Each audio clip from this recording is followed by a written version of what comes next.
कारण मुलाचं केलेलं कार्य किंवा त्याने केलेलं जे काम आहे त्याचं कौतुक करण्याकरता आई-वडिलांना येणं म्हणजे आनंद घेण्याकरता आम्ही या ठिकाणी आज आलेलो आहोत. आणि सर्वसामान्यांचे प्रश्न मांडण्याकरता आपला मुलगा जर एक संसदेमध्ये जात असेल तर कुठल्या मातापित्याला त्याचं जो वाईट वाटणार आहे?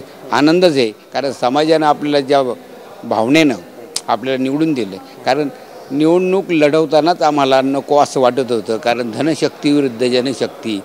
तरी पण आजही पाहिलं तर आमच्या घरामध्ये जर तुम्ही जर पाहिलं तर आजही आमचं घर पत्र्याचं आहे, गळणारं घर आहे. आणि आपण एक मोठ्या बंगल्यावाल्याला जर लढत देत असेल तर आपण टिकतो का नाही या यातनेने आम्ही काही दिवस मला झोपसुद्धा येत नव्हती, कारण आपण फार मोठ्या शक्तीवर लढतो. परंतु सर्वांच्या सहकार्यामुळं आज ही संसद पाहायला मिळाली आणि तो आनंद घेण्याकरता आम्ही या ठिकाणी आलेलो आहोत.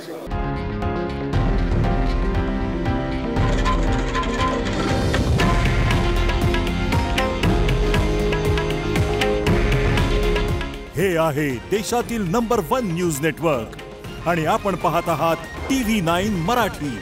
काळजी तुमची, हित महाराष्ट्राचं.